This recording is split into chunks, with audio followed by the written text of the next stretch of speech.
Good day, everyone. It's my pleasure to welcome you to today's lecture on crime scene management and investigation.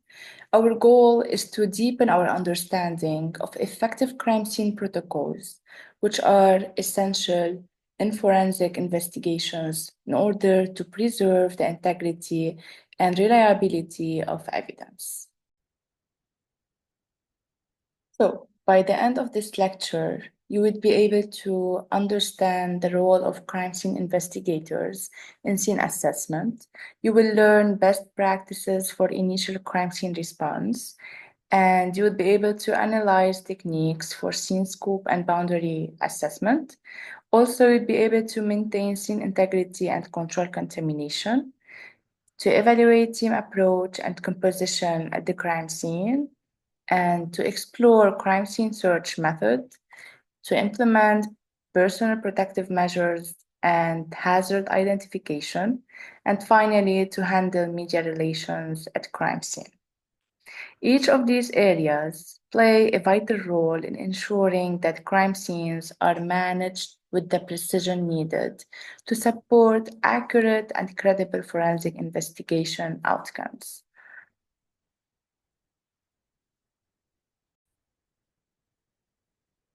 Now, talking about the role of crime scene investigators in scene assessment. So, the crime scene investigators should consider different issues. First, the scene scope determination by establishing the focal points and boundaries at the scene. Also, by maintaining the integrity and contamination control. So, guys, protecting evidence by setting secure perimeters and limiting access will allow us to take control of the integrity, of the scene integrity and the contamination. Also, the investigators should take into consideration the selection of search methods. So choosing appropriate search techniques to cover all areas effectively. Understanding these elements allows the CSIs to form an accurate initial impression of the crime scene, which guides subsequent investigative actions. Now, talking about the best practices for initial crime scene response. So, as you know, guys, upon arrival, the CSIs should conduct a debriefing with the initial responding officers. This includes the understanding of scene scope and boundaries, simply by confirming which areas have been identified as key focal points. Also, establishing the scene status and security simply by assessing any scene changes and maintaining strict security measures. Noting the status of involved parties by simply ensuring all individuals linked to the scene are accounted for, including witnesses. This process safeguards evidence from the very beginning, ensuring its reliability throughout the investigation. Now, talking about techniques for scene scope and boundary assessment, the crime scene boundaries must be frequently reassessed by simply reevaluating the boundaries. So, guys, often the boundaries set by initial responders need expansion. And here, the crime scene team's trained eye will recognize details that may necessitate boundary adjustment. And talking about the primary and the secondary areas, here the key areas include primary points of interest, and for sure, the CSI should take into consideration the entry and exit routes and any secondary scenes that may contain evidence. This careful assessment is critical to comprehensive evidence collection. Now, talking about how to maintain the scene integrity and controlling contamination.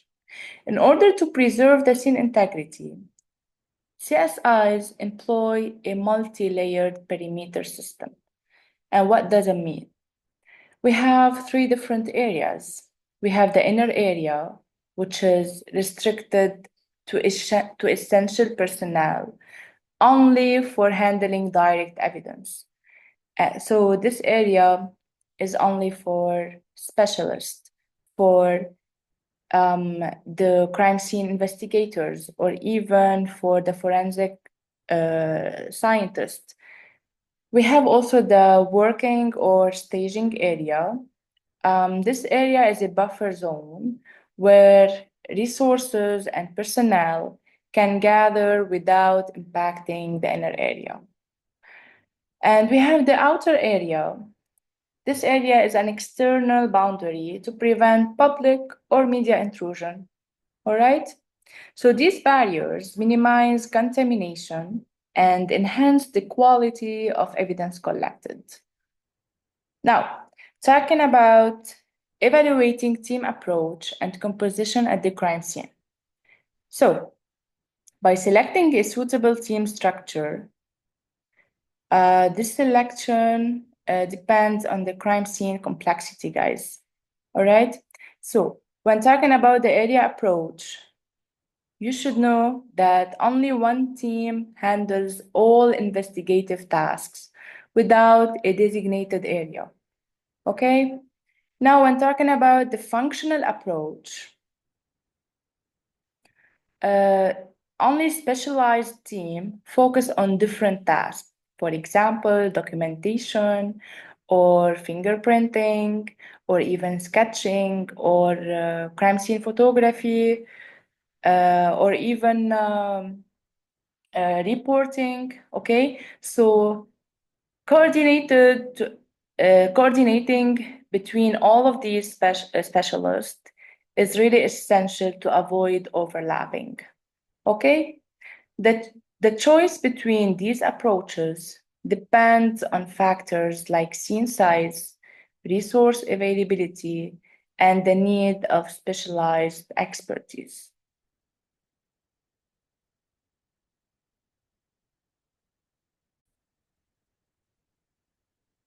Also, guys, it's really important to make sure that each personnel recorded the needed data. For example, if you have a look on this slide, you will see that each personnel should record the initials, the date and time he enters the scene, the date and time he left the scene, what was the duty, and most importantly is to mention if there is any contamination or if any contamination has occurred.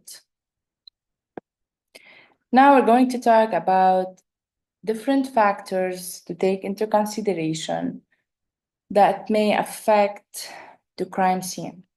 For example, if there is a single or multiple scenes, or for example, the size of the evidence, the lighting condition, whether it's in the morning or we're in a dark place. So what type of lighting we need. And also we have the environmental condition. Here we're talking about the weather, if it's raining or it's really windy or anything that might affect the crime scene. And also we have the nature of the area.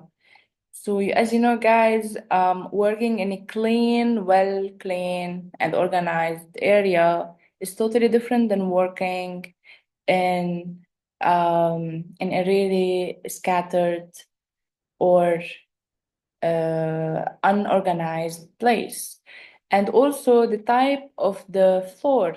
So if there is a grass or if it's asphalt parking or any type that might also affect the crime scene investigation. Moving forward, we're going to talk about the time of day and ambient lighting. So, as I mentioned before, it's really important to know which type of lighting to use. For example, if we're working in a dark place, we should use a specific type of lighting.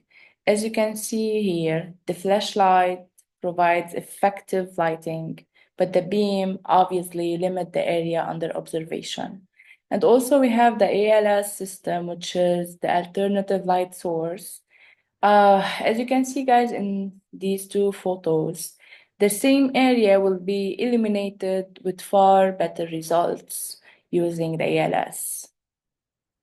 And additionally, we have a lighting system that covers more spaces. This type of lighting, we can use it in exterior scenes, so we would be able to cover large crime scenes. As we mentioned before, the environmental condition, whether it's rainy or there's snow or other stormy weather, if we're working in an exterior scene. And if we're working in an interior scenes, it's really important to take into consideration the temperature and also the odors and so many factors, like simply if there is another crime scene or a single crime scene. And here is it. We have the size of the item. For example, if we're working in a shooting case, you should search for the gun, the cartridge, or the bullet if possible. So the size of the item is another factor that might affect the crime scene investigation. Now talking about the crime scene search pattern. So as you know, guys, we have 4 primary search methods, each suitable for different types of crime scene.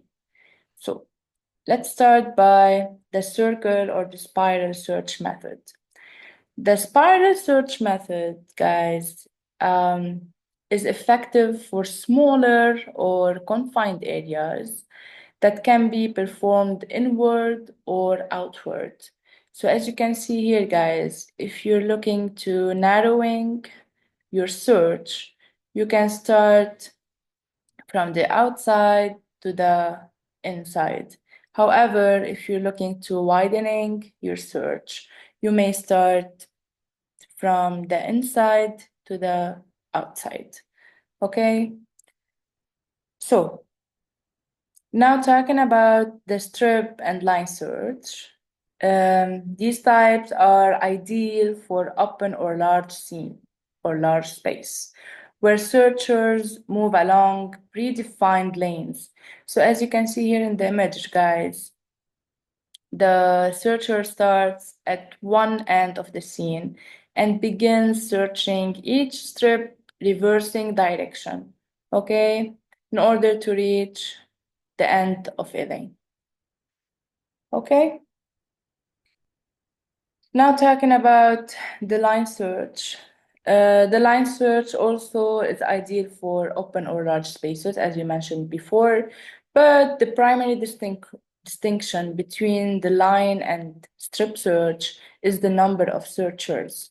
So you have to check how many forensic specialists or how many personnel you have.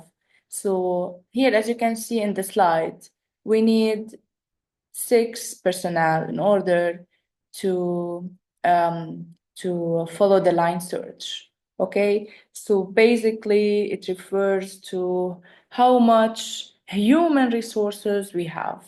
Okay.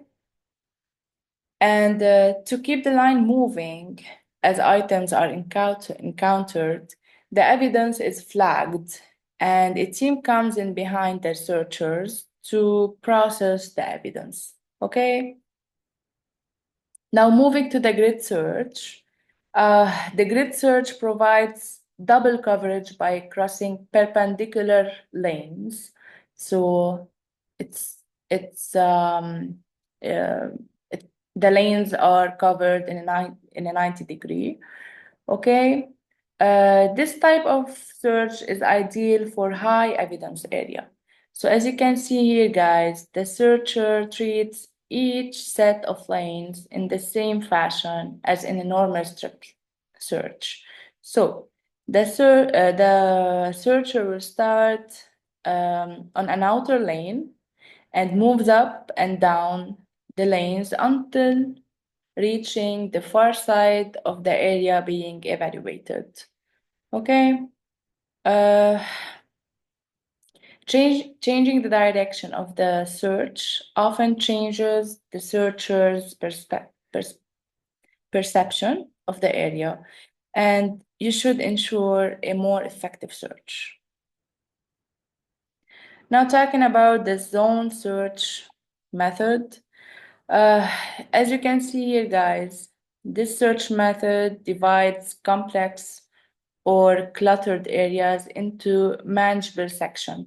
So we have a big area, so simply we can divide it into a smaller zone, and it is used often in vehicle searches or crowded interiors. So, uh, as you can see, the zone search is effective when dealing with small confined spaces. Knowing that these areas are not easily searched by a patterned movement. Okay?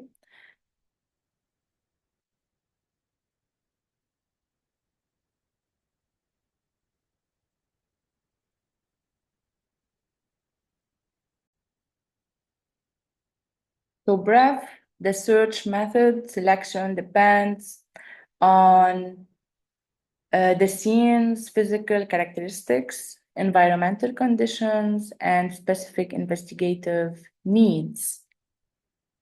Now, talking about implementing personal protective measures and hazard identification. So, guys, CSIs encounter various hazards on scene, including biohazards, structural and chemical hazards, or fire or any possible hazard. So, talking about biohazards, it is the risk from blood or bodily fluids or body secretions, like urine, like vomit or fecal matters. Talking about structural and chemical hazards, these hazards are risks from unstable structures or hazardous materials. For example, any chemical powder, and this type of powder is volatile, so you cannot identify which area this chemical covered. Also, we have the HIV and the hepatitis. These are also considered as biohazard risks. So, proper personal protective equipment and risk assessment are really essential to ensure the safety of all investigative personnel. So, safety comes first. So, in order to be able to protect yourselves, you need to choose the appropriate PPE or the appropriate personal protective equipment. So as you can see here, guys, you should wear goggles or eye protection in order to protect your eyes from any, or to protect your mucous membrane tissue from any body secretion or splash, or maybe blood spatter or anything that might reach your eye level. Also, you should wear if a face mask in order to avoid any to avoid inhaling any chemicals or toxic substances. And it's really important to wear your Tyvek suit in order to protect your body from any liquid or body secretions coming from a victim or any dead body, or even urine and blood or sweat or anything that might affect your body. And as you can see, it's really important to wear the rubber gloves also to protect yourself from any liquid contaminants, and the booties or the shoe cover in order to protect your foot from any contaminants also. And additionally, we have three types of PPE. We have the basic one, the intermediate one, and the advanced one. Being a forensic specialist or a forensic investigator, you have to go for the advanced PPE, as we mentioned before. Now, and finally, we're going to talk how to handle the media relations at crime scene. So media management, guys, is really crucial in order to maintain scene security. The key strategies include here the controlled access and information release. So by ensuring media presence does not compromise evidence security or any investigative integrity. Okay. Also, you have to designate the media zones. So directing media representatives to specific areas, this will help you reducing the risk of information leaks or contamination. Okay?